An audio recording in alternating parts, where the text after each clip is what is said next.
लाखों स्टूडेंट ऐसे हैं जो आज के टाइम भी ऑनलाइन स्टडी करते हैं, चाहे वो यूट्यूब से पढ़ते हैं या कोई ऑनलाइन बैच लेके पढ़ते हैं।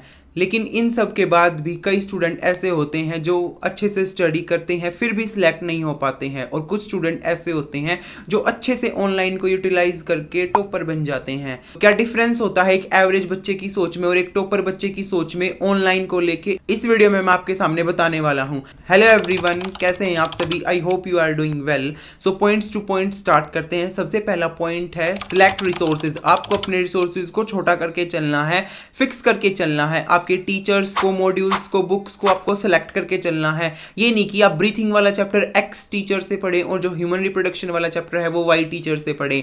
From first chapter two last chapter आपको एक टीचर को चूज करना है अगर आप यूट्यूब से पढ़ रहे हो, और उसी के नोट्स से उसी के क्वेश्चन प्रैक्टिस करनी है। अगर आप किसी ऑनलाइन बैच से पढ़ते हैं तो वेल एंड गुड, जो बैच में आपको टीचर मिला है आपको उस पर पूरी तरीके से फेथ करके, पूरी तरह से बिलीव करके उसको ब्लाइंडली फॉलो करना है। और आपको बुक्स को भी ये नहीं कि अगर आपने एक बुक को सोल्व कर लिया तो आप दूसरी पे शिफ्ट हो गए, दूसरी को सोल्व कर लिया तो आप तीसरी पे शिफ्ट हो गए। नहीं, ऐसा नहीं करना है।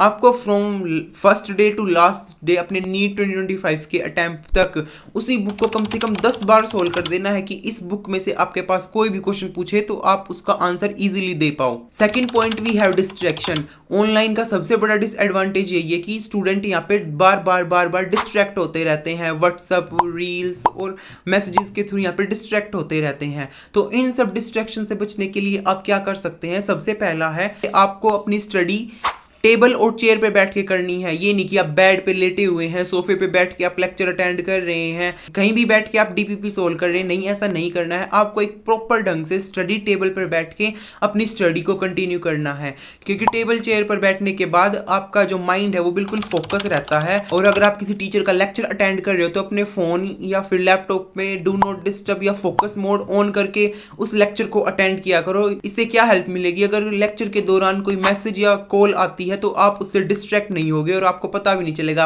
आपके पास कोई मैसेज आया है या फिर आपके पास कोई कॉल आई है। हर स्टूडेंट जो तैयारी करता है नीट जेईई की, वो सिलेक्ट होने के लिए करता है कि अगले साल में सिलेक्ट हो जाऊं, बस भगवान से यही दुआ करता है। लेकिन ऑनलाइन के बच्चों में थोड़ी सी खामी ये रह जाती कि वो अपने दिमाग पे बर्डन नहीं लेना चाहते।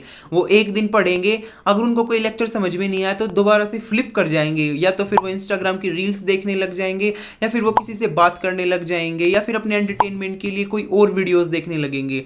देखो, बर्डन तो लेना पड़ेगा, आज ले लो या कल ले लो। सिलेक्शन बिना बर्डन के नहीं होगा, क्योंकि हजारों लाखों बच्चे आपको बीट करने के लिए खड़े हैं। तो आपको डिसाइड करना है आप आज बर्डन लोगे या फिर कल बर्डन लोगे। Third point, motivation glitch.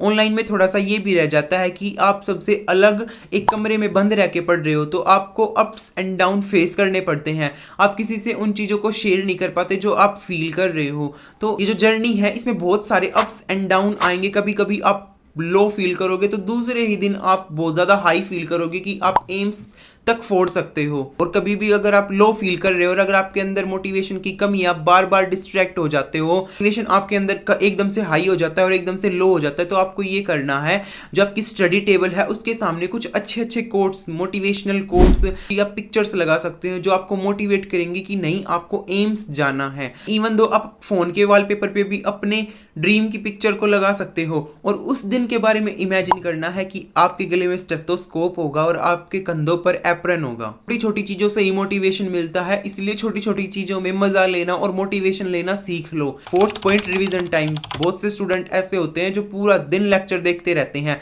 10-10, 12-12 घंटे सिर्फ लेक्चर ही देखते रहेंगे। इवन दो क्वेश्चन सॉल्यूशन के भी वो लेक्चर देखते हैं, अपना पेन नहीं उठाएंगे। टीचर के जाके क्वेश्चन सॉल्यूशन के लेक्चर देख लेंगे, अपना पेन नहीं उठाएंगे। तो ये सबसे बड़ी मिस्टेक है जो आप कर रहे हो। सिर्फ आपको दिन में 7 आवर्स लेक्चर्स के लिए निकालने हैं, और मेरी मानो तो लेक्चर्स को लाइव अटेंड किया करो। इससे आपका टाइम बचेगा।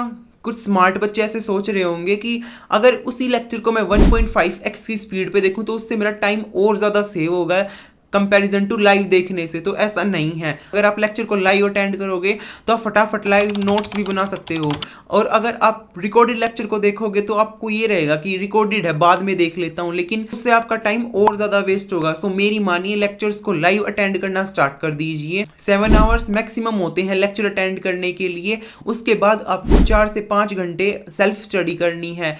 एनसीईआरटी पढ़नी है, क्वेश्चन प्रैक्टिस करनी है। 5th पॉइंट है टेस्ट।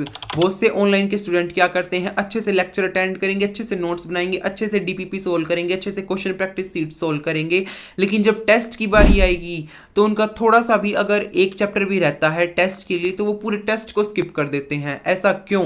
अगर आप सोचते हैं कि आपका सिलेबस कंप्लीट नहीं है इस वजह से आपने टेस्ट नहीं दिया है तो ये बड़ी मिस्टेक है, क्योंकि नीट 2025 के अटेम्प्ट तक आपका सिलेबस कंप्लीट नहीं होगा। कोई ना कोई चैप्टर, कोई ना कोई टॉपिक आपका पेंडिंग होगा। क्या तब भी आप नीट 2025 का अटेम्प्ट छोड़ देंगे? तो इसीलिए टेस्ट को अवॉइड नहीं करना है। सो आई होप आपको समझ में आ गया होगा कि कैसे स्टडी करनी है और किन किन बातों पे आपको ध्यान देना है। कमेंट सेक्शन में जाके अपने नाम के आगे डॉक्टर जरूर लगाना कि आप नीट 2025 में पक्का डॉक्टर बनेंगे। So I hope you like this video. Channel को सब्सक्राइब करना ना भूले। Thanks for watching and stay tuned for next video.